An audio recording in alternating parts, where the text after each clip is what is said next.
year with a ton of energy and fun in the building. It's just awesome to be able to introduce these kids to our sport, to our team, and to get them on a college campus and show them what Maryland is all about. I thought Taylor continued to be sensational and really helped us from the start, get us out on the right foot. I thought Shakira was obviously an extreme difference maker on the boards, which we're going to need each and every night. I thought Steph was Steph. When you talk about the contributions across the board, both on the offensive and the defensive end, and great for us just to be able to shoot the ball as well as we did today. So, a great way for us to kind of go into finals. I mean, it's a tough week ahead. Now for us to kind of transition and put our focus and our energy on this last stretch with finals coming up.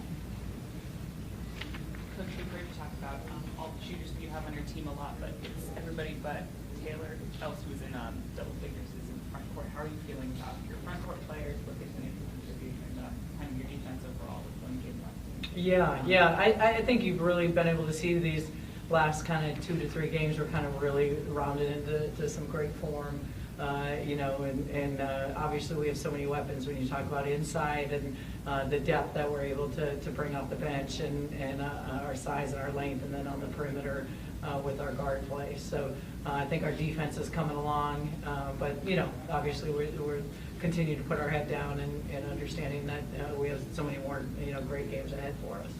Start off with a little bit of practice early today. Was that just to kind of get shake it up a little bit, or was it something you've been working on? Both.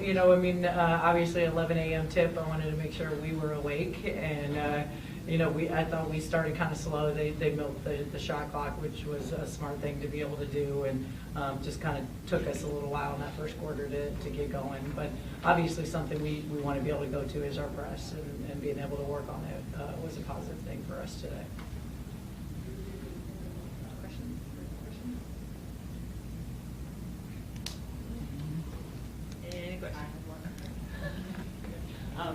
Just looking at the score sheet, are you okay with somebody? I know you talked about Blair, about turning her into a little bit more of a defensive player. Are you okay if she can go out today, and even if she doesn't, have only 2 field goal chances or whatever, no points, but if she can contribute on that end, is that something that fits well with you, or would you prefer to be more balanced? Yeah, I think people don't realize, just how well she's playing, and she's not even 100%. So I think she's, really just taking what the game gives her. And I think for us, right now, just knowing big picture what lies out ahead is when we can give her kind of some minimal, the lesser minutes, right now, I think is a good thing as she, comes, gets better and stronger every single day. Taylor, this is your first field trip day. First impressions, how did it compare with what you expected? I think it definitely exceeded my expectations. I never heard that many screamy kids at 11 in the morning. But it was really cool to see all the kids come out, and obviously Coach B said we want to leave a good impact on them with their first experience coming out here. So I think it was really cool, and I'm excited for next year's too.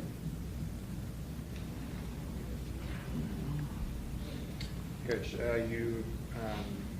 looking at the stat sheet, you did go up 12 threes, and that's obviously a product of them not being able to score inside. But is that they're pretty efficient? Are you happy with your 3-point defense, or is that something you think you do improve?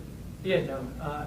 Talk about 44% from the field. That's not a good statistic. When we talked about at halftime, and I'm not sure we really improved in that area. I thought, from their end, that was their game plan. It was to be able to put up as many threes as they could, because they have not shot 27 threes in a game yet compared to today. So, definitely, that's why I say it keeps you humble and hungry, because we're not there yet. We're still looking to put a complete 40-minute game together. So, just all areas that we can continue to improve on.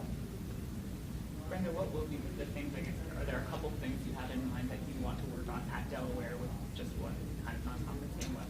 I actually have a list that I've been working on for finals week. So, just some wrinkles of where I feel our strengths and where we want to hide some weaknesses, and then just preparing this team where I think teams will trap us and press us, and just areas in our press rate that we have to continue. Just because we haven't seen it in a while, we need to be prepared for those teams that we're going to face. Is it a long list? It's pretty long. It's pretty long. our staff has been building that to be ready for, this is the first time we get about, 7, 8 days to be able to practice. It's the worst thing for the players, and the best thing for the coaches to finally have things to be able to go back and work on. Stephanie, you've played in a few of these 11 a.m. games. What do you think changes about the preparation, and how do you think Taylor and Shakira handled it in their first experience with it? Well, this semester we started practicing earlier, so I think that with that, we come out more prepared. We're able to come out with more energy than we probably normally would have if we practiced later. And then I think Taylor and Shakira came out really well with their energy and just getting us up on the board with their defense and being able to score. Steph, now that you guys do have that chunk of time to kind of work on stuff without necessarily a game breathing down your necks, what is that like for you guys? Do you have to work on focusing that much more in practice, or is it resetting to a mini preseason? I'm looking forward to it because I think it's going to be able to give us time to work on things that we may have seen as weaknesses in our last few games. So I'm looking forward to it.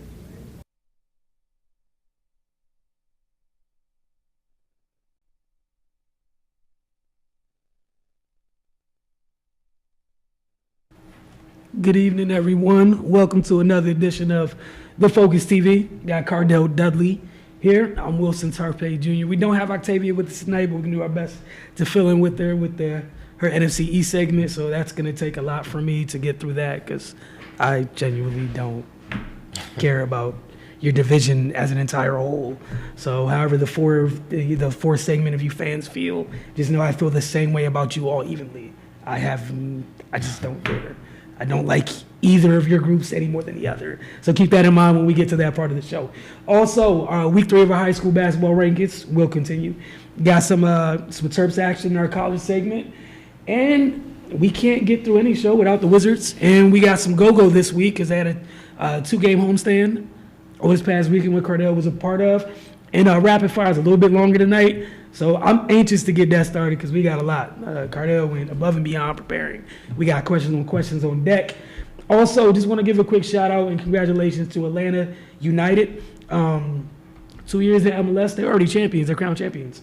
2-0 win over the Portland Timbers over this past week. I believe it was Saturday night. So the MLS season is officially over this past year. For DC United supporters, I mean, literally 2 months, we right back in, the draft, January, training camps, and be right back at it as they get a chance to try to finish, kind of start the season how this one finished, which would be good for them and all the fans that fill Audi Field. So the Washington Wizards, Bradley Beal had 36 points and 9 assists in the win against the Hawks. Then they lost the next 2 games. The first to the Cavaliers, then to the Pacers. They are back home, however, to play the Celtics tomorrow night. Beal was also named the Eastern Conference Player of the Week for games played between December 3rd through December 9th. During that span, he averaged 30 points, 7 assists, and 6 rebounds, shot 50 from the floor, and, he led Washington to a 2-1 record during that time. Quick note on John Wall, he's battling a heel injury. Bone spur. Yep. From what we saw a couple reports, he may be a game time decision tomorrow. But also other news, you got Jeff Green came back during this last stretch of games. But Cardell, your thoughts on where they are right now? Because we talked about before they went on the road trip, the opportunity they had in front of them, and let's deal with, again, we emphasize the opportunity they had. Let's now talk about what they did with said opportunity. I mean, they just basically shown what they shown through the first quarter of the season. They were just basically mediocre. I think they finished the road trip 2-2. I'm not even gonna really get into the Cavs game. That was just ugly. Yeah. You could just tell they was out of it. They was trying to allow Wall to get going. He just couldn't. And the Cavs did, especially Colin Sexton, did what he should do, take advantage and take him out, which he did. The thing that's more troubling with me, with Dwight out, is the inside presence. They're getting dominated inside. Against the Cavs, Tristan Thompson had 23 points and 19 rebounds. That's not even his game to even score that much. That's ridiculous. And then last night, Miles Turner had the best game of his career. Had 26, 12, and 5 on 68% shooting. That something has to change. And I understand Brooks' hands are tired. With Dwight out, Markieff, had his moment last night where he just, wasn't in the game. You relying on Thomas Bryant. They traded Jason Smith. He's not there. Ian Mahimi, it could be inconsistent. So with Thomas Bryant, he's shouldering the load that he's not quite ready for. This is his first year just getting even significant minutes in the NBA. And he's showing flashes, but he's just not there. Plus, he's not the size. He's only 6'8", 6'9". So teams are taking advantage of that. And when they go real small, and then Otto left the game late, he got hurt, bum knees, whatever. So when he left the game, they had to go real small, and teams are eating all that. And, Indiana basically said somebody else beat us. They double Brad. Obviously he knows he got to be extra aggressive for them to have a chance. Right. He had 30, but it was 37% shooting. He had 30 on 27 shots.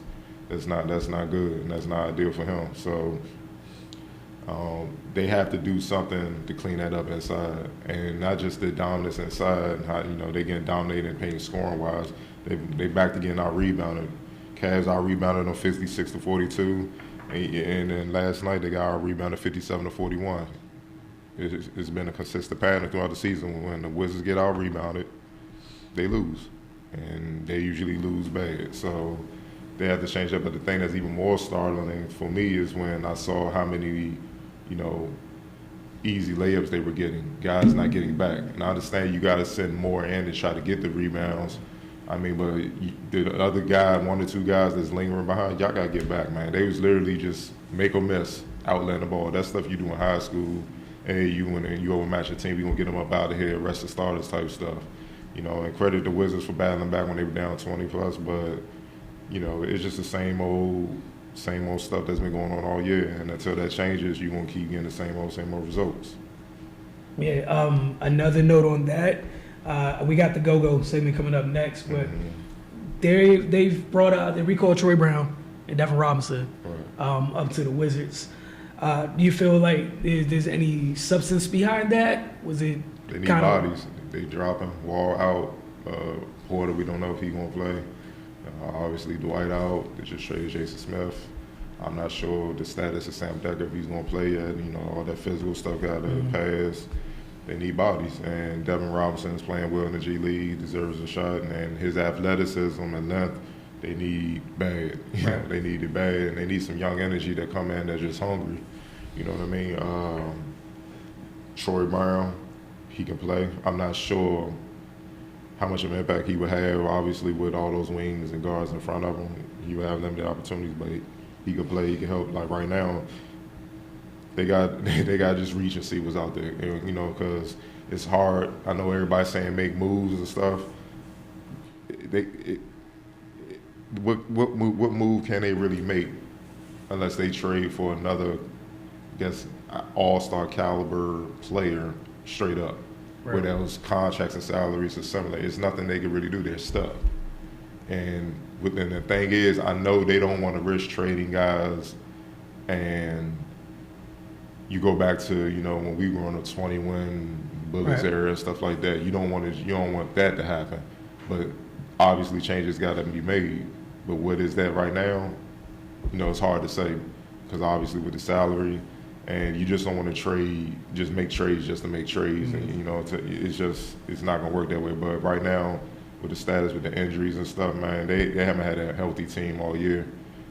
They've been up and down all year. It's just, like I said, man, it's a lot of bad going on right now, man, way more than good. So they got to try to figure it out. They got to see what's up with the young guys, and hopefully they can give them a spark. Yeah, and love that you brought that out about, just with the injuries and how the money has to match up for any moves to be made more so than any other team because of how the money's divvied out here. Keep in mind, John's in the last year before that big boy contract even kicks in. Yeah. You talk about moving Brad or Otto, that's still those are large contracts. You have to move, like you said. In terms of that front, again, we're not advocating a trade or anything like that. But December 15th, I believe that's kind of like the mark when folks that signed deals in free agency this past year, Yeah. that's when you're finally allowed to start moving those players. Mm-hmm. So it'll be interesting to see, as we go forward in the coming weeks, even getting into January, February, whatnot. Because if this stays like this, I mean, what other do you stay pat through all this, or do you know what I'm saying, or do you get close to? Do you feel like your hand gets forced to do something? I mean, the hand is being forced. It's this window for this current team as it's constructed. That window is closing fast. They can't go in next year with basically the same players saying, we believe in this team. We believe it's not. It's just not working, and it's not. It's just a bad mix. The talent warrants that they should be much better. Yeah. But they dug themselves such a bad hole. Obviously, with Dwight being out, he was supposed to be the big piece and everything. Because, like I say, if he was playing, then they wouldn't have got dominated by Tristan Thompson. They wouldn't have got dominated by Miles Turner. You see what I'm saying? And not saying, Dwight is a Dwight from Orlando or whatever, but he would, we've seen him outplay some quality bigs for the Wizards or whatnot. He would definitely help with the rebounding. Yeah. But he's not healthy. Otto has been in and out. Wall's been in and out. It's just one thing after another. They have to do something because right now the way things are is just not working. They have to make some type of changes. But I'm not with, like a lot of people, just trade everybody in drastic changes because you have to be smart about the changes you make. Otherwise, like I said, you can risk just making sending this franchise back to that 20-win era for years to come. And it's hard to come up out of that. And a lot of it is also, a lot of the situation right now is also a product of, bad draft picks, trading away picks, not selecting possibly the player they should have selected. Yeah. You see what I'm saying? You can see, it's consistently New York. Mitchell Robinson could have helped. You see the game that the young rookie for the Celtics, Robert Williams, had against Anthony Davis, and, getting his first significant minutes against him. I mean, he blocked Anthony Davis fadeaway. No one blocks Anthony Davis fadeaway jumper in the paint. You know what I'm saying? But that just tells you how scary his potential is, and that's why the Celtics drafted him. And the fact that he was in a doghouse at the beginning of the year, now all of a sudden he's cracking the rotation, tells you what it is on a team that has the talent to get to the Eastern Conference Finals, possibly the Finals. So you have to look at those things, and those are things that were missed. Look at Alonzo Trier. He just got signed from a two-way to become a member of the Knicks fully. You see what I'm saying? To a full contract. It's only been a month in the season. And he was undrafted. You could have spent that on a second-round pick, and he could be with the Wizards helping. See, those are things where it's just year after year where you see these misses and stuff, and they coming back and not only doing well for their respective team, they doing well against the Wizards. You got to look at that, and it's just like, yo, man, what's up? And it's hard to overcome that, and you put all this pressure on guys like Wall and Bill to always have to do. It's tough to maintain that. And it's just a lot of things over the years that's been gone wrong, and it's coming to a head right now. And we're gonna see if they come up out of it. But it's not looking good, man.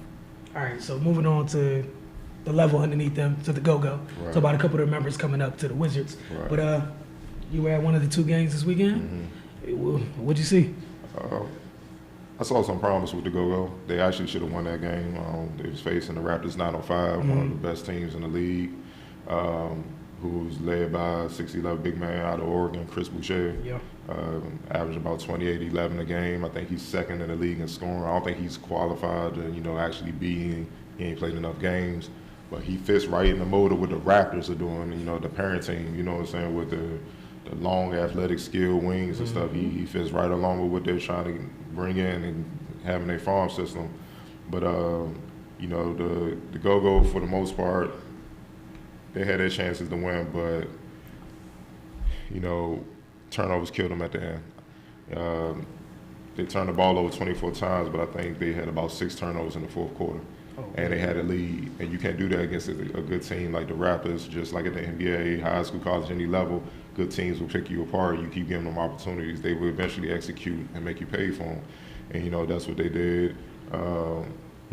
Ironically, for Lavoy Allen, he led the team with 5 turnovers, but the guards were more alarming. They had 13 turnovers come from the guards. Yeah, so you can't have that happen. Exactly.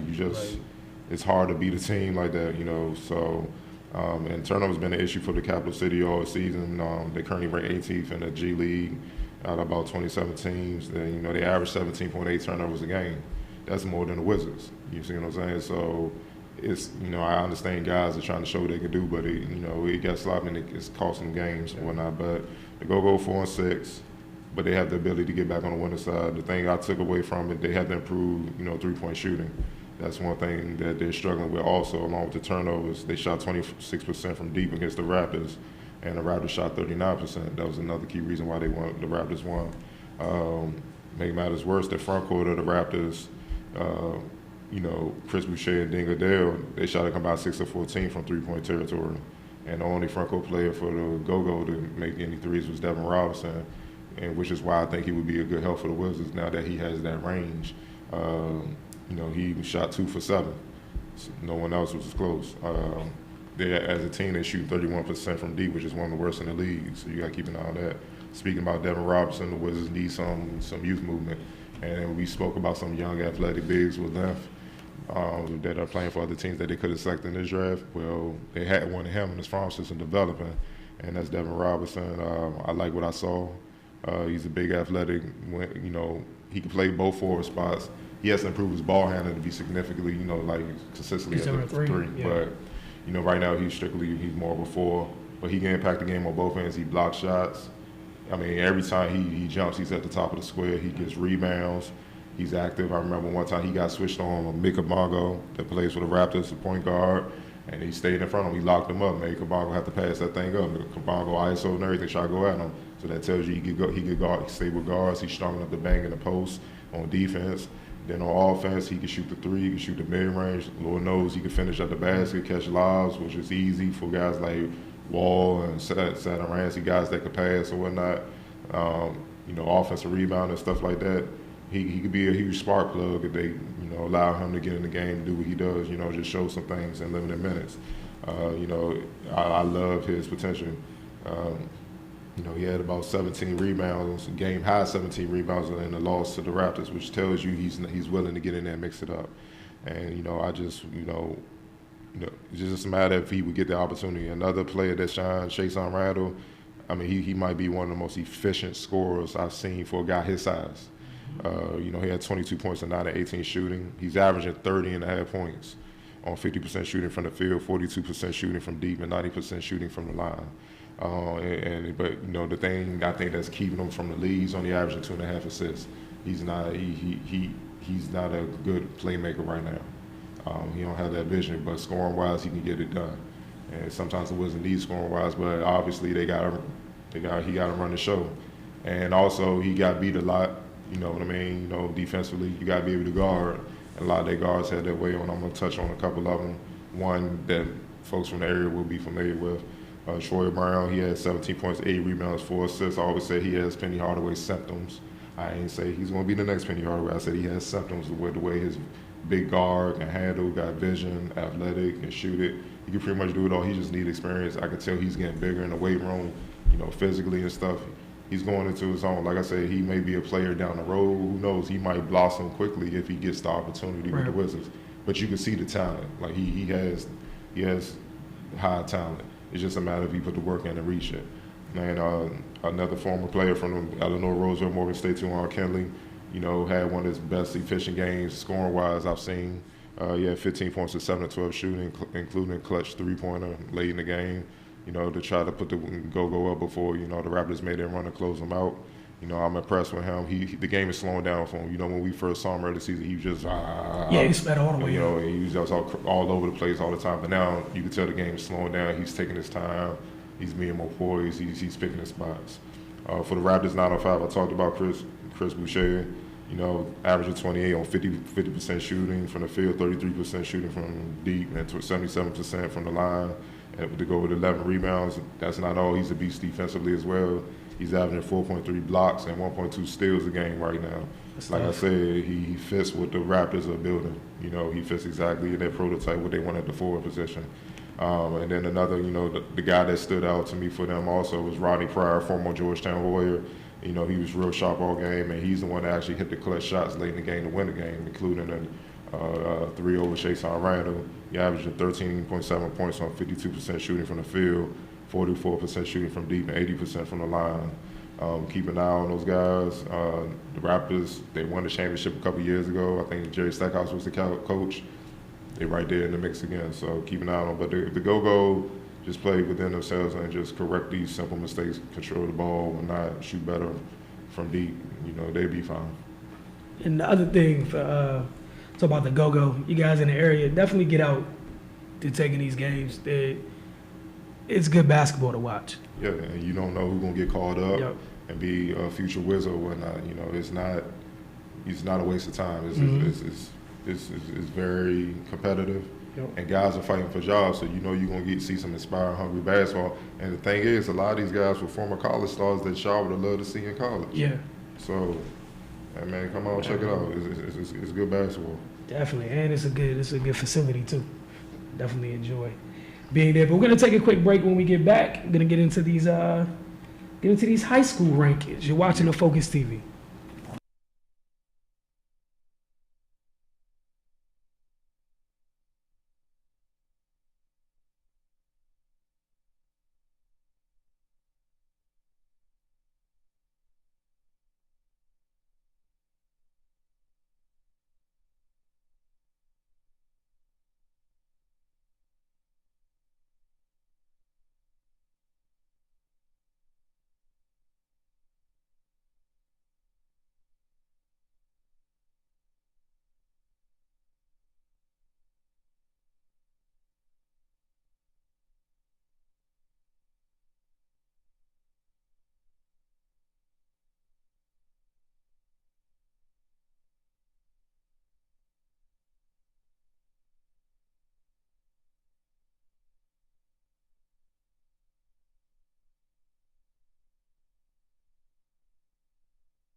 Welcome back to the Focus TV. As promised, the Week 3 high school rankings. Rodney has it for you right now.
Welcome back again. Thanks to Roddy being ready and Cardell.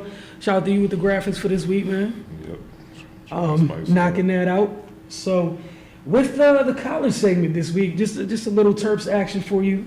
They had 2 games over the weekend. They beat James Madison 87-63.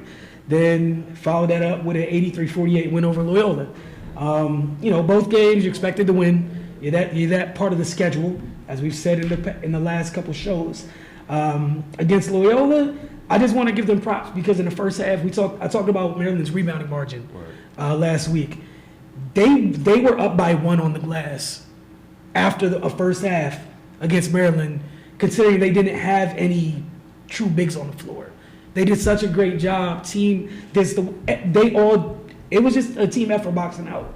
And I was just surprised about it. Like, I literally tweeted a couple minutes in the game, I expected the margin to be a little bit more lopsided than usual because of the size. And kudos to those young ladies. It wasn't. They ended up only losing that battle by 10 at the end of the game, which, again, considering the size disparity, wasn't bad. The other thing is they knew that they really couldn't deal with Maryland inside, so they stayed outside. And to their credit, most of their shots were threes. At halftime, they hit 8 field goals, 7 of which were all beyond the arc. For Maryland, the Terps got a good game for Stephanie Jones. He continues to do, just to thrive in that role where she does a little bit of everything. The freshman duo of Taylor Mikesell and Shakira Austin, they showed out again. Taylor had a game high 19 points on 7 of 10 shooting, 5 of 7 from beyond the arc. Shakira had 17 points and 13 rebounds for yet another double-double. They traveled to Delaware for a matchup on the road December 20th, which is their last non-conference game before Big Ten play. That's big. And as far as Maryland goes, you can tell they're still kind of a young team, so to speak. And it just looked like there were times where, experienced teams, they know how to kind of have that switch flipped at all times. No matter who the opponent is, they're trying to get to that place. As expected, it was an early day game. The atmosphere was crazy because it was a field trip day game, kind of like camp day games in the WNBA. So it was crazy. It was loud. But what's important is Maryland is now 10-0 on the year. They have that matchup as Delaware, as I shared. And then Big Ten play, which starts on the road literally in a couple weeks against Penn State. All right, for this week's edition of the 9-4-50 Breakdown, Jamal Hayward has for us a hard between into a quick pull-up jumper. Again, it's a hard between into a quick pull-up jumper. You're watching the Focus TV, and we'll see you right after the break. Today we're going to work on a hard between into a quick pull-up. So you can do the move starting with your right hand, you can do the move starting with your left hand. For the footwork, if I got the ball in my left hand, I go between the legs quick, step my right leg, then step my left foot, right into the shot. Now if I have the ball in the right hand, step left foot, right leg, shot. I really want to sell the move with my upper body as well also. So, as if I'm going to the basket.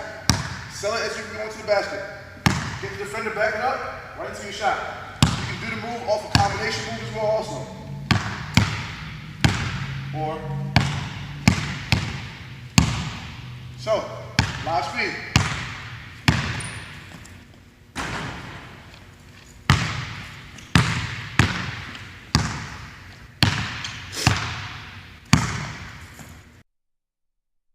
Today we're going to work on a hard between into a quick pull-up. So you can do the move starting with your right hand, you can do the move starting with your left hand. For the footwork, if I got the ball in my left hand, I go between the legs quick, step my right leg, then step my left foot, right into the shot. Now if I have the ball in the right hand, step left foot, right leg, shot. I really want to sell the move with my upper body as well also. So, as if I'm going to the basket. Sell it as if you're going to the basket. Get the defender backing up, right into your shot. You can do the move off a combination move as well also. Or, so, live speed.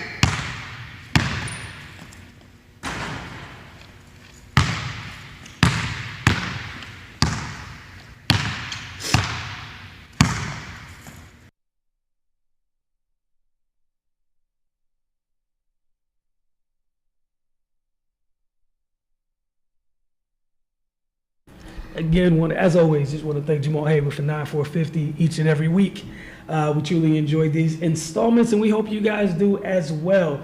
So, as we said, Octavia's not here tonight, so I'm going to do my best filling in for this NFC East segment. That said, Octavia shared last week that it was an important week for the division. No matter how the results ended up, there was going to be some type of separation, and that is in fact what happened. The Giants faced the Redskins, and they destroyed them.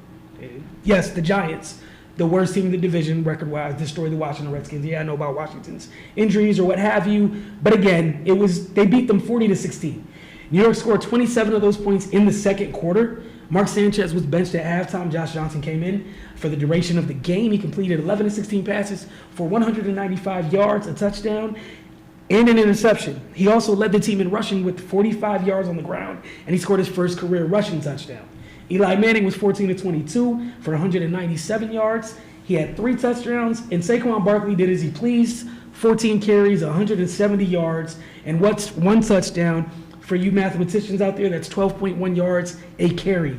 3 interceptions on the day for the Giants defense. Curtis Riley, he made sure his counted a little bit more than everybody else's. He took his backs all the way, all 9 yards for that pick 6. As for the other game, the Cowboys, since the Amari Cooper trade, they've been winning. So you say what you will about them. Some of the games aren't pretty. They won 29-23 over the reigning Super Bowl champions, the Philadelphia Eagles. On third down in overtime, Rasul Douglas tipped the pass into the air. He looked like he understood what the play was going to be. It was going to be a slant route. He sat on it. He could not corral the ball. We talk all the time when we hear announcers all the time talking about, if DBs could catch, they play wide receiver. He literally, it bounced off his forearm. Amari Cooper stuck with it, caught the ball, and walked in for the easy 6, ending the game in the extra period. Carson Wentz threw for 3 touchdowns, including a pair in the fourth quarter. Philly really went crazy in the fourth quarter, but the combination of Dak and Amari Cooper were just too much. They connected for 3 touchdowns on the day. Dak threw for 455 yards. I already mentioned the 3 touchdowns, but 455. Zeke had 113 on the ground on 28 carries, and Amari had 10 catches and 217 yards.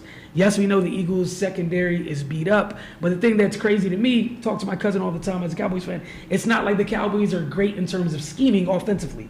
You even had quotes from Amari talking about a couple instances during the game where they kind of didn't run the plays that were called to them, and that's what 2 of those 3 touchdowns resulted in.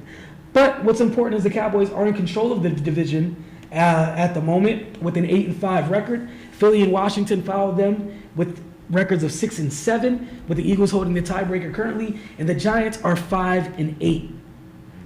So that sums up the rapid fire action. But Mark Sanchez, quarterback, funny. And that experiment is officially over because Josh Johnson has been named the starting quarterback for the Washington Redskins as they take on the Jacksonville Jaguars. So fun times. Cardell, rapid fire. Oh boy, let's get to it. We're gonna have fun to start it off, man. Oh yeah. Connecticut will retire the numbers of former basketball legends. Did that Ray hurt? Allen, Rebecca Lobo. They are legends in Connecticut. I know there's duffel bag jokes coming. Nah. As long as he's staying in Connecticut, we good. Inside joke, y'all don't need to know about that. Not at all. It'd be national if he violate. But go ahead. Ray Allen, Rebecca Lobo. Yeah. Getting their numbers retired. No one will be allowed to wear 34-50 ever again. University says it's an honor reserved for only Hall of Famers, and both of those they're Hall of Famers. Lobo led UConn women's to a 35-0 record, the first of 11 national championships in '95. Her team started it all. Yep. And she finished with 2,133 points, 1,268 rebounds, and 396 block shots, and played 7 seasons in the WNBA. Ray Allen, first team All-American '96. Scored 1,922 points at UConn. Led them into an 89-13 record during his 3 years. Went on to play 18 years in the NBA, becoming the most prolific three-point shooter in league history. What are your thoughts on that? One, I feel old. Oh my goodness, my childhood's gone. Just watching that growing up in Connecticut, it's crazy to see that. And I shout out to the university for doing the right thing. And it speaks even more because I know we joke around a lot, but just talking about standards, and that's just what, that just kind of cements that. It's going to be cool that nobody could touch 50 or 34, and deservedly so. Happy for them both. Well deserved. You know me, man. You put in work. Yep. You deserve the honor. I'm kind of old school. I'm not really with giving honors before you earn it. Facts. They earned it. They won games. In Lobo's case, she won the Ultimate Prize championships. Both dominant. Enough said. Ain't nothing really else to be said. So I'm looking forward to seeing the ceremony. Giannis Antetokounmpo. Hey. Greek freak. Milwaukee Bucks. You're a guy. Yeah, man. To me, front runner for MVP right now. Asked about his offseason training with other elite NBA guys, like LeBron James, Carmelo Anthony. So to speak. And he said, he turned it down. He said it feels weird. It doesn't feel right with me. Like other players, it's cool for other players, but I don't want to. Other guys do it. He basically said, I hate it. I hate that. I don't want opponents to see me to be buddy-buddy with them. The Bucks are 18-8. They sit second in the Eastern Conference behind the Toronto Raptors. And, he's not keen on giving any advice, in workouts where people could pick up on traits and habits so they could be able to defend you, stop you, or counteract what you're trying to do better. He said, I feel like with LeBron and KD, Kevin Durant, KD did that to LeBron. Take a lot of his thoughts and use it against him. And that's what I don't want guys to do with me. What are your thoughts on that? I respect the hell out of it. Just that older mentality. Because I haven't been a fan of, again, before we get, not to go too deep into all this stuff, period, before, that crowd of people starts charging this way with pitchforks. I haven't been, it's weird for me growing up watching basketball to go through this era. I know every era is different with the overly buddy stuff and everything else. Yep. And I get everything's not for everybody. So I'm not going to say in some regards that you shouldn't work out with somebody. If you feel iron sharpens iron, kudos to the both of you. Right. Different strokes for different folks. Everything shouldn't work for everybody, and that's cool. In this case, Giannis doesn't like it, and I'm fine with that. I like that he doesn't like that, and then the part is how he works and how he keeps attacking. Like the same thing with Russ's mindset to a degree. I'm A-okay with that. It's refreshing. So that's just where I'm at with it. I love it. Like you said, I'm not with it. If it is something with playing with other elite players, you're going to get pushed, you got to bring it. But, honestly, but when you see these kind of, the highlights and stuff they show during the summer, they not really going at each other neck like how you would expect it. And that's why I side more with Greek Freak is saying, I don't need to work out with those guys. I don't want to give you no edge over me. Yep. Because when I see you, I'm coming for your neck. It's as simple as that. I'm not trying to be buddy-buddy with you because, some guys need that edge to perform. It's just like, I remember Magic and Bird was talking. Magic can smile with you, have a good time, laugh, and then step on the court and cut your heart out. Bird can't play. He said, I can't play like that. I got to keep my distance. I got to keep my edge where I kind of dislike you to play at my full capabilities. So everybody's different, but I like that it's the old school kind of mentality where basketball's built on competition. That's what makes it special. You're good, I'm good, let's compete and see. And it puts on a great show. That's what made the NBA what it is. And I like the fact that he's not trying to be buddy-buddy with guys. He's actually admitting, I'm trying to beat y'all, trying to dominate y'all right now and for as long as I can. And all you can do is respect that.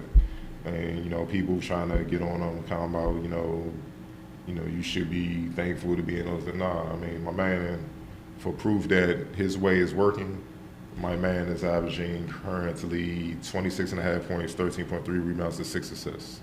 And he can't even shoot real good. Man, just look at his journey here. Yeah, he's a dog. That's what I'm saying. He's not entitled. He's not spoiled. He doesn't need to change anything. It's fine. So all you gotta do is just keep doing what he's doing, and the rest will fall in place.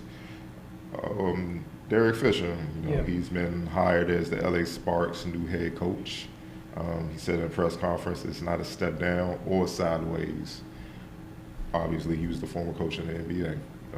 What are your thoughts? I respect Penny Toller, the LA GM. She literally had, I guess Derek Fisher was on her very short list of one person that she identified as who she wanted as a coach for the LA Sparks. So she got her guy.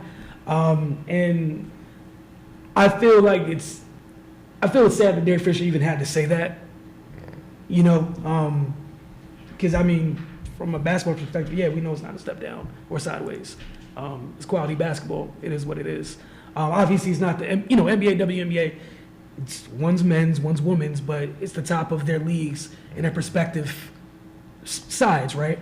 So part of me just said that even had to be stated, because I mean, technically, like, you got hired as a coach for that league. That's the top of that side. You were at the top of the men's side. It is what it is. But I mean, the only thing different is the gender. Yeah. It's the highest level of basketball. Yeah. That's why he said it's not a step down and it's not a step sideways. You know, we're in a ignorant, sensitive time where you got to constantly put out disclaimers so people can understand where you're coming from these days. And that's just him protecting himself, you know, so people don't get it twisted or whatnot. But like you said, it is sad. I think it's a good hire, and just because he's coming from the NBA, he got pedigree as a coach or whatnot, played.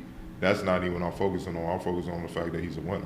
yeah, And he understands what a star player needs and wants. In a sense, not saying he was a star, but he played with two mega stars in Shaq and Kobe, and then also understand what his role was, being a role player and how they can thrive. The Sparks fell short of their expectations last year, obviously, and they fell in the first round to the Mystics.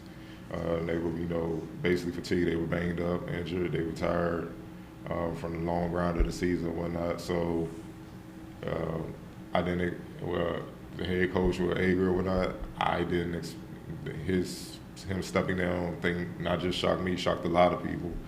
But if you want to hire somebody with those, with that's been part of a winning organization or winning resume, so you can try to get the Sparks back on track.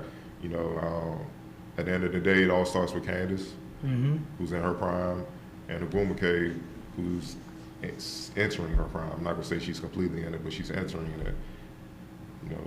He get those two on board, the rest are easy. and they got they got that young Big Maria of the Diva over there too. Just in terms of, things to work with, and got Chelsea Gray. There's talent on their roster. He's not entering a situation where the cupboard is bare. And the other thing I like is you've played at LA, the expectations, things of that nature. It's not new to you. So I'm looking forward to that, to see how he does. All right, what we got next?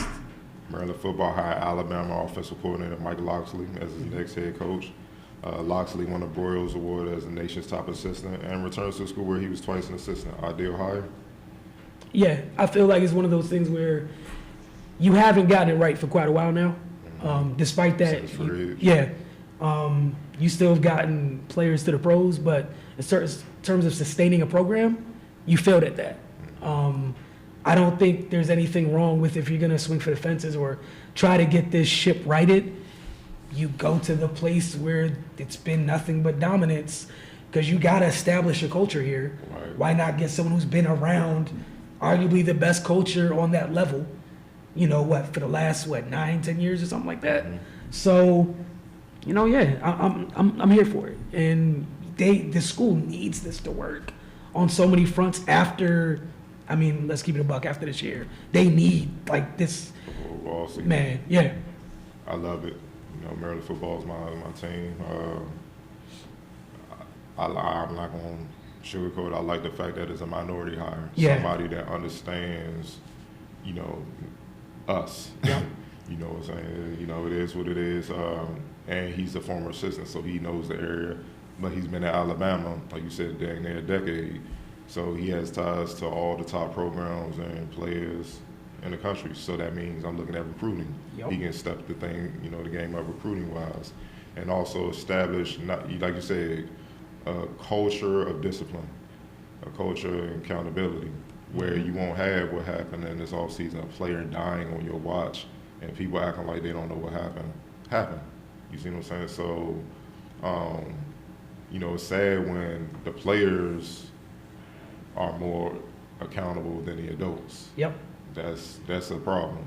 And you see Maryland already has talent there, the way they competed, almost took out, I believe, what it was, Ohio, was it Ohio State? I think it was Ohio State. Yeah, they almost took out Ohio State walked them down. but they almost took them down or whatnot. So he has something to work with already. Had a few pieces there, established what he wants, put his DNA, what I say his DNA in the program.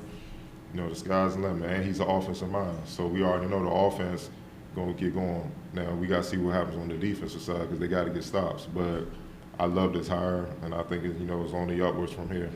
My last little caveat on this, the powers that be, let this contract ride all the way out. Don't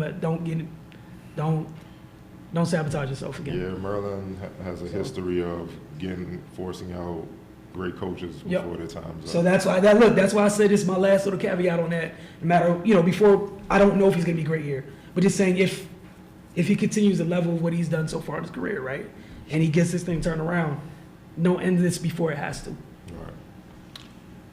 Kevin Durant. Hey. Put out an interesting quote where, he acknowledged the greatness of Michael Jordan and Kobe Bryant, and he, threw some love to Kyrie Irving as well. He say he watches a lot of film on those guys, and he's just amazed at how they play the game. He said, I quote, just the way they move. I don't understand why people don't realize what they're seeing in these three, especially Jordan and Kobe. Kyrie is younger than me, and that's one of my best friends, so I watch his stuff. I get to play with Steph every day, Steph Curry. So I know his game inside and out.